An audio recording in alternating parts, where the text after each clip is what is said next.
Wow, look at that. She's feeding the baby. Oh, two. Yeah, two of them. Wow.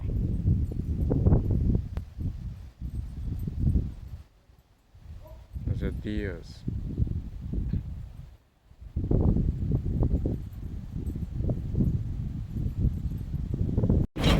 Hello, everybody. Welcome back. PieCover here. Yes, PieCover TOXICTALK.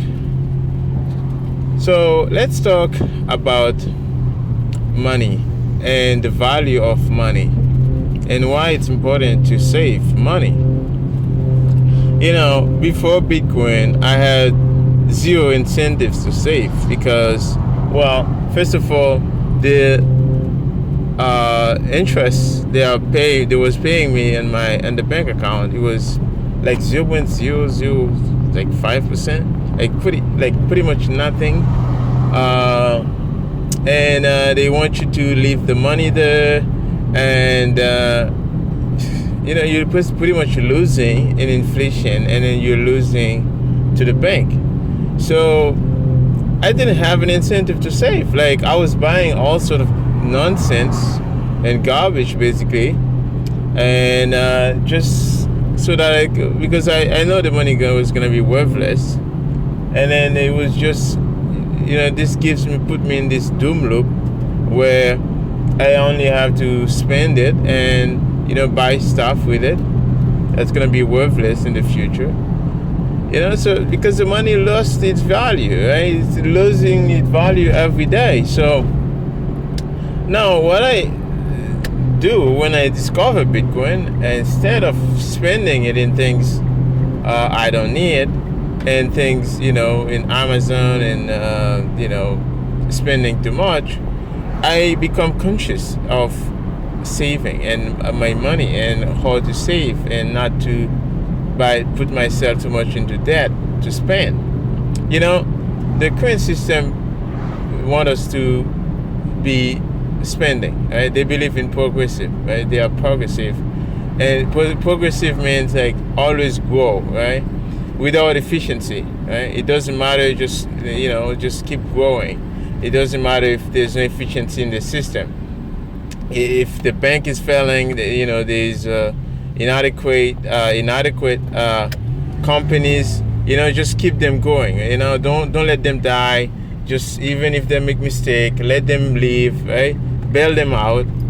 Yeah, that's a current system, right? It's like, hey, if you don't have enough money and you are about to be bankrupt, okay, I'm just gonna give you some more money to let you keep going. You know, put yourself more into debt. You know, be slave. So this is the current system. He doesn't want like to feel the pain. He doesn't want people to feel the pain, right? So a good parent wouldn't be like, hey, you know, always like, okay, go out there and do whatever you want, and then I will take care of you. You know, whatever happened, I was gonna, you know, be there for you. You know, like that's not a good parenting, right? Because this parent gonna get you in trouble in the future, because you're gonna be at some point, and you're gonna have, you know, like, because you never had to think about what you're doing. Well, something bad can happen to you because now you never had to, you know, be careful what you're doing, because you always had a parent who was gonna be there to you know, take care of your messes. You know, when you make the mess, you know, like take care of after you, then you never have to worry, right? You always keep making mess, right? You always have you know, doing bad things. So that's bad parenting, because you're always doing bad things. You have an incentive to keep doing it. There's no consequence, right? So a good parenting would be like, hey, if you do something bad, hey, you're gonna have to pay the consequence for it, because it's bad, you know, like, because it's your problem.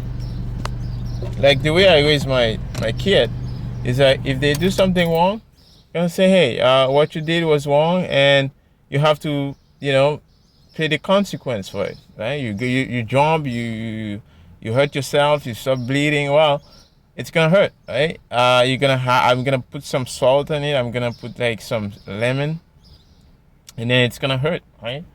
So those are the things, and you know, people always feel like, hey, quick fix, right? They always need like there's some little quick fix or some pills, not and getting pills, you get addicted, and then maybe sometimes you get the wrong pill, and then you get wrong drugs, right? And then yeah, bad things happen. That's the current system. It's like so many people are getting the wrong drugs and getting the quick fix, right? Try to get quick fix, and then that's why I end up addicted and to doing bad things, right? So we don't want that. We want efficiency. That's what Bitcoin brings. It brings consequence. If you understand the value of the money is going up, then you don't have an incentive to buy nonsense, then things you don't need. You have the incentive to save, right? So that's the Bitcoin incentive, because the value of the Bitcoin gonna be up in the future because it's fixed in the amount of circulating supply. But the garbage you're buying from Amazon is gonna worth less, right? The moment you take it to your home after a few months, you can no longer get the same amount of money for it, right? Same for a car, right? The moment you take it out of this driveway, it's the price lowered, right? It's lower. You can't get it for the same price. These are all garbage, right?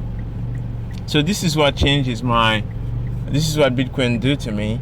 That was helpful to help me reconsider, how do I manage my money, treat my money, right? My energy, my time, right? So before, like, it was all like, just spend it, let it go, because the money is worthless anyway. Now, if I just convert it into like something hard that nobody can print, there's like long term benefit to that, right? So that's just kind of like what I feel like we need it in this society, right? Because I hate that. I hate the fact that people don't leave the consequences of their action. You cannot leave your consequences, right? You go out there and you do something bad. It's same for me. It's same for anybody else, right? And most of the time, believe it or not, it's the top, right? The top 1%, right? Will never have to live their consequences. Like the banks, they never have to live their consequences. Their mistakes are unlimited, right? They have unlimited amount of mistake they can make, and they can never fail, right? So this can't work, right? This can't work. And I used to be socialist, okay? And believe it or not, I used to be like really, really socialist. Basically, I will give people money and stuff like that. Because the way I couldn't figure this out, right? When I was like, first of all, I didn't know, like, I didn't understand where the money come from, right? I didn't think that, I thought the money was just coming out of somewhere and then we can just get the money, right? That's what I used to think.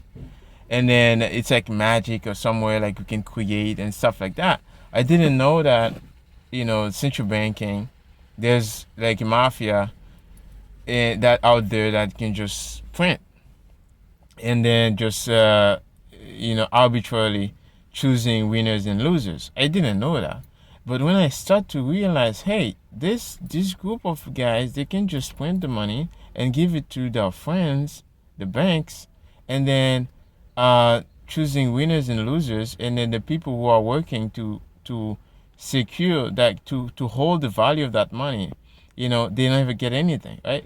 Believe it or not, you like the average Joe out there like me, who is working day to day, blue collar workers, they don't get to benefit from any of those those things. It's the bank that benefit, right? So this is when like my light bulb went off. I said to, I started to realize, hey, no, this is all bullshit. Trying to ask for money for the poor, it's not gonna work. It's not just gonna work because first of all, they're not gonna give it, even if they pretend to. And second, it's just not gonna work. Like even when you get it, it's nothing. Right? It's nothing, and the system is not sustainable. Right? So we need to find a different system where people can, that's sustainable. That can people can rely on. People don't have to be cheated on all the time, right? So you don't have to worry about somebody coming print a quadrillion or trillion, Bitcoin. Everybody every 10 minutes that's what's so amazing about the system. It's like every 10 minutes it audit itself, right? Automatically, every single node on the network can verify it, and you don't have to trust anybody. You can run it in your home. You can do anything. This is the magic, and this is why I show you guys how to do that. Like that was the first thing I had to know. I had to know that it has to verify itself. I can do it myself. I don't need any other person out there, and that's it. So that's the thing. Like you don't have to trust me. You don't have to listen to what I have to say. You don't have to fucking listen to any community, any garbage like that, right? So you can verify it yourself. It's you and your node and it's one vote, right? So, anyways, that's just my opinion into this. And if you guys out there, you're working hard, just don't waste your energy. Don't keep it, even if it's one satoshi, convert that into if it's even if it's $1, convert that into satoshis, and you will be grateful that you did so, because it's your energy. You don't want it to be wasted. And the Bitcoin network is the best battery technology for saving that will never leak. So I hope you guys enjoy this talk, and I hope to make more of those things in the future. And so don't waste your money in things like material stuff.